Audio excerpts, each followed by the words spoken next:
여러분 안녕하세요. 경제 읽어주는 남자 김원석입니다. 반갑습니다. 여러분 참 전기차에 대해서 참 관심 많으시고 2차 전지 역시 마찬가지인데 요즘 뭐 주식시장이든 여러 영역에서 안 좋은 뉴스들이 많이 전해지고 전기차 이대로 끝날 것인가 하는 의문들을 많이 갖고 계십니다. 이른바 글로벌 여러 보고서나 기사 속에서도 EV 캐즘이라는 단어가 등장했습니다. 전기차 캐즘의 시대 진입한 것인가? 왜 그런 것인가? 이게 도대체 무엇인가? 앞으로는 어떨 것인가에 대한 질문을 많이 갖고 계실 텐데 그 부분에 대해서 후련하게 설명드려보도록 하겠습니다. 정말 2023년까지만 해도 전기차 혹은 2차 전지 테마 관련주가 정말 공공행진하면서 여러분들이 정말 많은 투자적인 관심도 가지셨었습니다. 근데 최근에는 뭐 테슬라도 10%가량의 감원을 계획을 하고 있고 또 주가도 계속 떨어지고 있고 뭐 그러면서 뭐 공급 과잉이다, 수많은 또 전기차 기업들이 출혈 경쟁을 하고 있다, 이런 뉴스들이 전해지고 있습니다. 이런 것들 어떻게 살펴봐야 될까 하는 궁금증들 많이 갖고 계실 텐데요. 저도 2024년 경제전망서에서 2024년을 산업적으로 정의 내릴 때 전기차 경쟁이 강해질 것이다. 또 배터리 전쟁이 일어날 것이다. 그리고 글로벌 공급망의 재편이라는 관점에서 전기차, 2차 전지를 비롯한 이런 유망 산업을 중심으로 우당탕탕하는 일들이 일어날 것이다 라는 말씀을 계속해서 드려왔는데 오늘도 집중적으로 전기차 캐즘이라는 주제를 가지고 이야기를 시작해 보도록 하겠습니다. 먼저 이 자동차 산업과 한국 경제의 의미를 정리해 보고 싶은 마음이 듭니다. 많은 사람들이 우리나라의 1등 산업은 반도체다 이렇게 이야기를 하시는데 사실 저는 자동차 혹은 자동차 관련 산업을 놓고 봤을 때 자동차와 자동차 부품, 2차 전지까지 자동차 3대 산업이라고 정의를 내린다면 세 가지를 합친다면 수출액이 반도체 수출액을 넘어서요. 물론 반도체뿐만 아니라 자동차, 자동차 부품, 2차 전지가 우리나라의 15대 주력 수출 품목이니만큼 안 중요한 게 없습니다. 근데 반도체가 우리나라의 주력 수출 품목, 1위 수출 품목 맞습니다만 자동차나 자동차 부품, 2차 전지도 자동차 부품이라고 볼 수 있겠죠. 이런 것들을 합하면 오히려 우리나라 전체 수출액에서 반도체를 뛰어넘는다. 우리나라 전체 수출의 16.4%가 바로 자동차 3대 품목이다 라고 가정을 해본다면 2023년 기준으로 제가 직접 계산을 해봤습니다만 정말 그만큼 우리나라 산업에 있어서 없어서는 안 될 중요한 산업이다. 근데 이 중요한 산업이 흔들리고 있다, 캐즘에 처하고 있다 라고 한다면 우리는 그냥 뒷짐지고 들여다만 보는 것이 아니라 우리 경제 산업적으로 어떻게 대응해야 될지, 정책적으로 어떤 전략을 모색해야 될지, 경영적으로도 기업은 어떤 고민을 해야 될지, 우리의 또 투자 의사결정 관점에서 어떻게 해야 될지 이 개념을 들여다보지 않을 수 없는 상황이라고 먼저 말씀을 드리고 싶습니다. 물론 수출액만 가지고도 반도체에 거의 거듭날 만큼 정말 준할 만큼 중요한 산업이라고 제가 강조를 하고 있습니다만 고용노동시장에서의 자동차 산업의 의미, 또 자동차 기업에서만 끝나는 게 아니라 그 자동차 기업이 생산하는 그 제품에는 2만 가지 부품이 들어갑니다. 그럼 2만 가지 부품을 제공하는 수많은 공급사들, 그리고 그 공급사들의 제조 공장, 공장 인근에 있는 수많은 자영업체들, 식당, 편의시설, 여러 자영업체들, 이런 것까지 생각해 보면 또 그들이 고용하고 있는 인력들, 그 인력들이 또 가정을 다 가지고 있을 것이고 그 가정에서 주부 여러분들이 준비하는 저녁 식사, 그들이 소비하는 여러 소비, 또 그 가정의 자녀가 다니는 뭐 교육기관, 학교, 뭐 그 자녀가 소비하는 뭐 예를 들어서 하다못해 아이스크림 소비까지 이 자동차 산업이 우리 한국 경제에 미치는 영향은 그냥 이 수출액만 가지고는 표현할 수 없을 것이다 라는 말씀을 드리면서 그만큼 중요한 우리나라 경제에서 차지하는 비중이 높은 이 자동차 산업에 캐즘이 일고 있다, 캐즘 상황에 놓여 있다 라는 것을 명확히 진단해 볼 필요가 있겠습니다. 그래서 전기차 캐즘에 빠졌나? 갑자기 제 학창 시절이 떠오르네요. 저도 정말 수십 년 전 학창 시절에 처음 이게 경영학과에서는 이제 마케팅 또 하이테크 마케팅 이쪽 영역에서 공부를 많이 하는 영역이고 경제학과에서는 기술 경제학 영역에서 공부하는 주제인데 저는 두 개를 이제 복수 전공 부전공으로 하고 있었기 때문에 두 가지 학문 사이드에서 더 캐즘을 공부하면서 굉장히 신선했었던 경향이 있었습니다. 그때로 잠깐 돌아가 볼게요. 소위 여러분들 소비자들을 이렇게 분류를 하다 보면 어떤 신제품이 나왔을 때 가장 먼저 비싼 돈을 주고 빠른 시간 안에 그것을 수용하는 수용자들이 있어요. 그들을 우리는 이노베이터라고 합니다. 혁신가. 전체 소비자의 2.5%에 해당됩니다. 그리고 얼리 어댑터가 있어요. 그들은 그 혁신가들의 수용하는 모습을 보고 나도 좀 빨리 봐야 돼, 빨리 확인해야 돼, 빨리 나도 그 제품을 사용하고 싶어 하는 얼리 어댑터가 있죠. 그게 역시 13.5%로 이노베이터와 함께 전체 소비자의 15%를 차지합니다. 근데 여기서 멈추는 것이 아니라 early majority 혹은 late majority 전반적인 주류 시장 대중화가 되려면 early majority 혹은 late majority까지 시장에 보급돼야 되고요. 그런 신기술 신제품이 보급되고 나서 그 다음 제품이 또 나와요. 예를 들면 갤럭시 10이 나왔다. 근데 갤럭시 10이 나왔을 때 바로 수용하는 사람을 얼리 어댑터 이렇게 표현하겠지만 갤럭시 12가 나왔는데 이제서 갤럭시 10을 수용하는 사람이 있는 거죠. 보시는 것처럼 레가드 이들이 이 16% 비중을 차지합니다. 이게 전체 소비 시장을 차지하고 있는 그림인데 얼리 마켓이 얼리 어댑터까지 형성되어 있는 것이고 여기 메인스트림 마켓 주류 시장까지 편입되려면 얼리 머저리티가 수용을 해야 된다라는 것인데 전기차가 지금 얼리 마켓까지는 진입을 한 모습이지만 주류 시장 메인스트림 마켓까지는 진입을 못하고 있는 국면이에요. 그 못하는 국면에서 거기서 그냥 빠져버리면 마치 골짜기에 빠지는 것처럼 이게 지각 변동에 의해서 지각이 분절화돼 가지고 갈라진 틈 이것을 더 캐즘 이렇게 표현하는데 그 캐즘에 빠진다라고 표현을 하고 있는 것이거든요. 여기까지 기초 개념 설명드렸고요. 그럼 전기차가 정말 이 캐즘에 빠져 있나를 들여다봐야 되는데 보시는 것처럼 마켓쉐어 관점에서 노르웨이 같은 경우 가장 극단적인 사례입니다만 전체 시장에서 80%를 초과하고 있습니다. 전기차가요.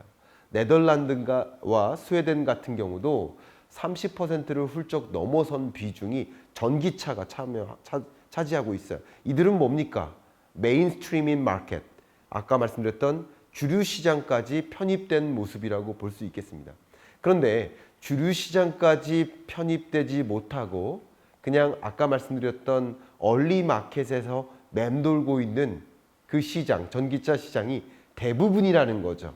특히 글로벌 시장을 놓고 봤을 때 아직 15%를 초과하지 못하는 앞에 보여드렸던 이 캐즘 상황에 놓여져 있다라고 분석할 수 있을 것 같아요. 그래서 전기차 캐즘에 빠졌나?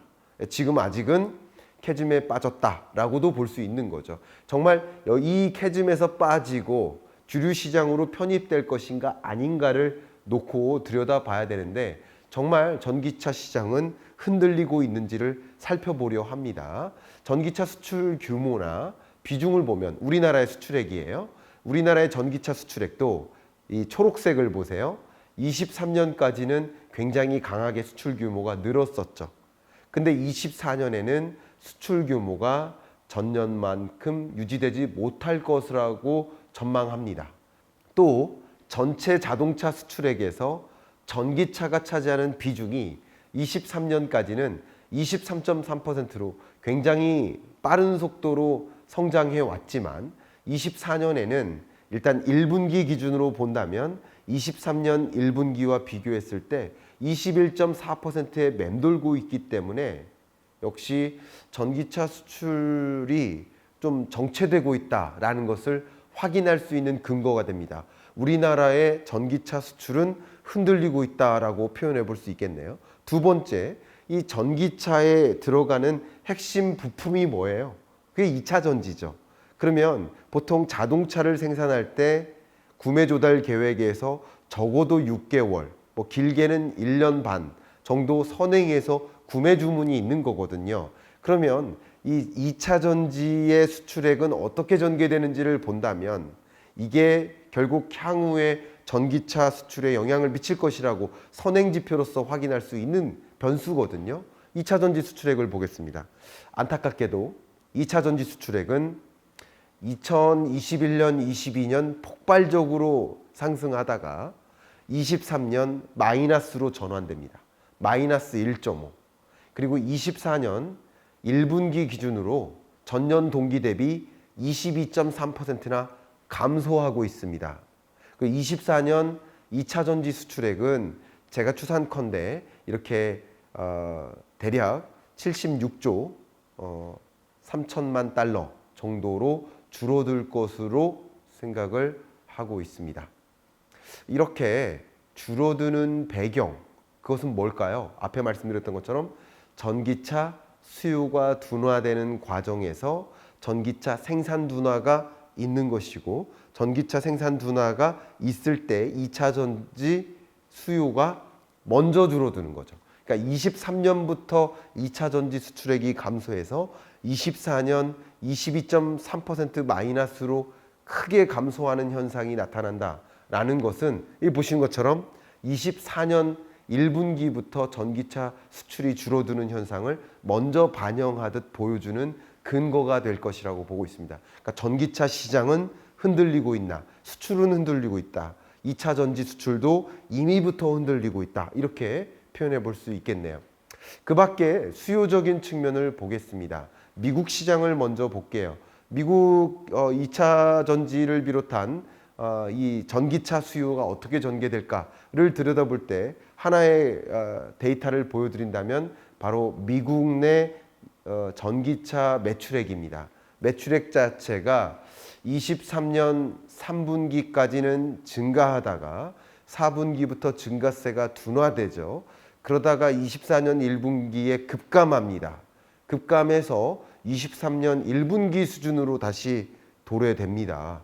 그리고 전체 이 전기차 시장을 리드해왔던 테슬라를 본다면 2010년대, 20년대까지 초까지 계속 리드하면서 60% 이상, 65% 이상을 테슬라가 전체 미국 전기차 시장을 차지했었다고 한다면 테슬라의 입지도 51%로까지 감소했습니다. 이제 미국 전기차 시장의 과반을 놓쳐가고 있는 모습이다. 이런 것들이 테슬라 입장에서는 전기차 시장이나 수요가 둔화되는데, 둔화된 그 시장에서 테슬라의 비중은 또 줄어들고 있는 상황이니만큼 상당히 위기감, 위기의식을 느낄 수 있을 것 같고, 그런 위기의식 하에 전 세계 감원을 10% 정도 추진하고 있는 것이라고 해석해 볼 수 있겠죠. 전기차 수요라는 측면에서도 정말 흔들리고 있나? 흔들리고 있다라고 설명드릴 수 있을 것 같습니다. 자, 그러면 전기차가 중장기적으로는 유망할 것이고 수요는 이어질 것이라고 보고 있는데, 이렇게 성장 한계에 봉착한 배경은 무엇일까? 캐즘에 놓여져 있는 환경은 무엇일까? 그 첫 번째는 아마도 보조금 축소가 아닐까 생각합니다. 우리나라 같은 경우도 전기차 구매 보조금을 줄여나가는 입장이고, 미국이나 그 밖에 선진국들도 구매 보조금을 줄여나가거나 뭐 영국, 독일 이런 주요국들은 전기차 구매 보조금을 이제 없애겠다라는 방향으로 움직이고 있다 보니까 보조금 때문에 전기차를 수용했던 이런 소비자들이 이제 보조금이 없다면 전기차를 수용할 이유가 없는 것이죠. 그래서 성장 한계에 봉착한 첫 번째 배경은 보조금 축소다. 더군다나 24년 올해 가장 중요한 정치적 이벤트가 미국 대선인데 트럼프의 당선 가능성, 지지율이 좀 높아지고 있는 상황이니만큼 트럼프의 어떤 정책, 산업 정책의 방향성을 우리는 고찰을 해야 될 텐데 제가 누차 말씀드렸습니다만 트럼프 같은 경우는 산업 정책 관점에서 전기차나 재생에너지를 적극적으로 보조하려는 의지가 약합니다. 보조금이 축소될 가능성이 높고 보조금 폐지까지는 아니더라도 일단 초반에는 축소하는 방향으로 갈 것이라고도 보고 있어요. 그런 것들이 역시 주식시장에 작용되면서 전기차 수요가 줄어들 거야. 이미 실적 치료도 줄어들고 있네. 이런 것들이 2차 전지나 전기차 영역에 주가에 하방 압력을 주고 있는 것이라고 볼 수 있고 그런 면에서 전기차가 성장 한계에 봉착한 것이다 라고 설명드리고 싶습니다. 두 번째는 바로 출혈 경쟁입니다. 전기차 수요가 앞으로도 계속 늘어날 거야. 기후변화에 대응하기 위해서는 전기차가 기반이 될 거야 하면서 그 수요를 민감하게 인식하면서 전기차 기업들이 전기차 시장을 장악하다가 기존 자동차 기업들도 대부분 전기차를 출시하고 또 2차 전지 기업도 자동차를 흡수합병해서 자동차 기업을 흡수합병해서 전기차를 생산하거나 이런 방향으로 전기차 시장을 놓고 출혈 경쟁화되고 있어요. 비아드 같은 경우는 전 세계 시장에서 전기차 시장 점유율을 조금 잃어가고 있는 모습이긴 하지만 이 전 세계 시장에는 중국 시장이 포함됩니다. 근데 보시는 것처럼 지리 3위죠. 그리고 SAIC 5위죠. 그 밖에 여러 중국 기업들이 시장 점유율을 계속 늘려나가는 과정에서 비아드의 비중은 좀 줄지 모르지만 그 밖에 중국 기업들이 적극적으로 전기차 시장을 점유해 나가고 있는 모습이 역력히 나타나고 있습니다. 더군다나 중국이 이 시장을 장악하고 있다는 것을 좀 포인트로 가져가고 싶은데요. 앞서 보여드렸던 이 시장은 전 세계 시장을 놓고 보는 건데 이 전 세계 시장에서 중국 시장이 50%를 넘어섭니다. 그러니까 중국 시장만 장악해도 충분히 세계 시장을 장악하는 개념이 된다라고 볼 수 있겠는데 더군다나 이 중국 기업은 중국의 내수 시장을 기반으로 해서 규모의 경제 효과를 가지고 또 가격 경쟁력을 끌어올리고 그걸 바탕으로 중국 이외의 다른 시장을 확보해 나갑니다. 앞에 말씀드렸던 중국 내 전기차 기업들이 보시는 것처럼 글로벌 시장을 확대해 나가고 있습니다. 장악해 나가고 있습니다. 중국을 제외한 나머지 세계 시장에서 이 중국 전기차 기업이 이 중국을 제외한 나머지 세계 시장의 장악력을 보여줘요. 23년 기준으로는 12.5%까지 올라섰습니다.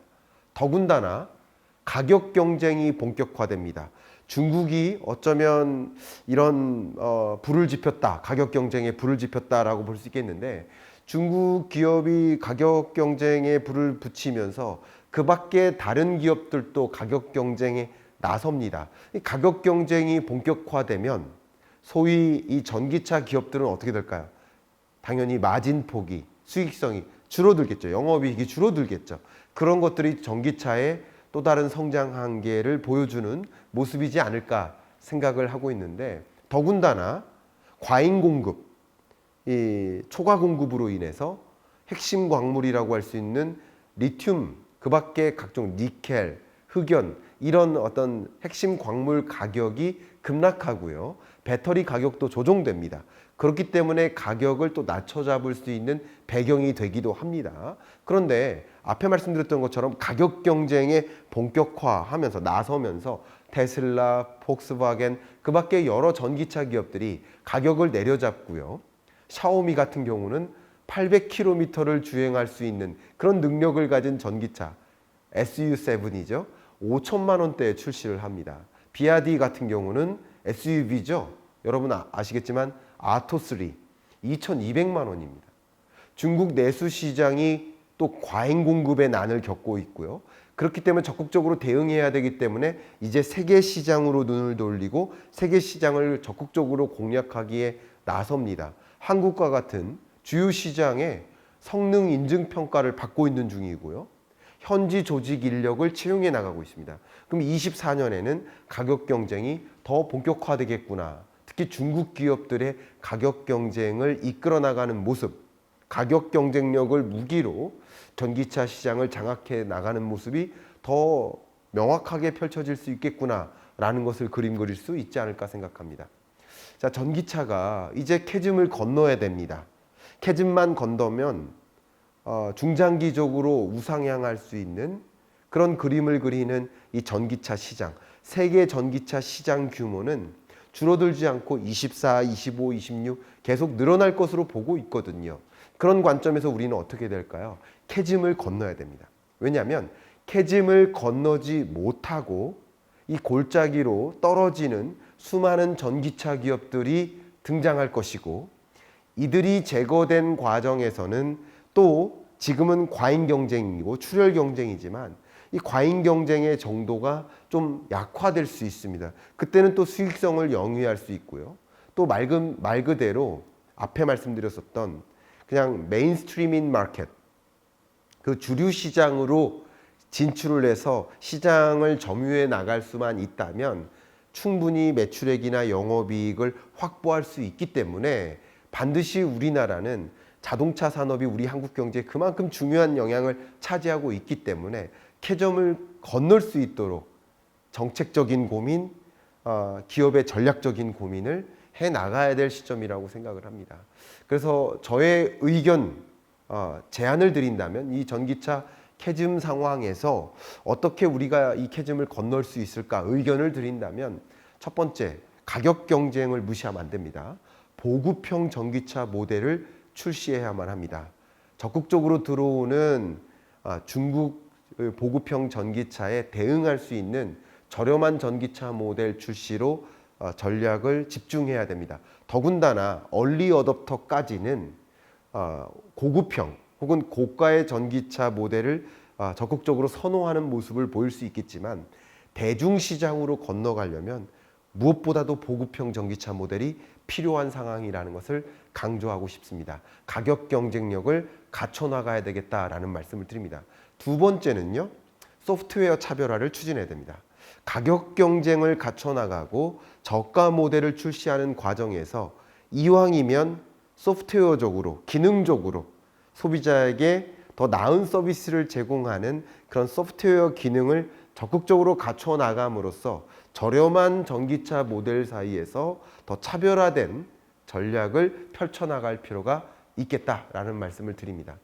세 번째, 특히 2차 전지 시장을 놓고 차세대 배터리 개발에 지금 각축전을 벌이고 있습니다. LFP 배터리를 비롯한 차세대 배터리 개발을 통해서 더 고성능화하고 짧게 충전하고 멀리 달릴 수 있는, 오래 달릴 수 있는 그런 배터리 개발을 착수하고, 그것이 결국 전기차의 경쟁력을 좌지우지할 것이다 라는 말씀을 좀 강조하도록 하겠습니다. 네 번째는요, 역시 2차 전지, 전기차에 들어가는 소재를 확보하는 데 게을리하면 안 됩니다. 지금은 과잉 공급 상황이고 출혈 경쟁 상황이니만큼 어쩌면 소재 가격이 떨어지는 국면이지만, 캐즘을 또 건너가는 국면에서 머저리티 시장으로 전기차가 보급되는 과정에서는 또 엄청나게 많은 리튬을 비롯한 전기차 혹은 2차 전지 소재의 니즈가 커질 거라고 보고 있습니다.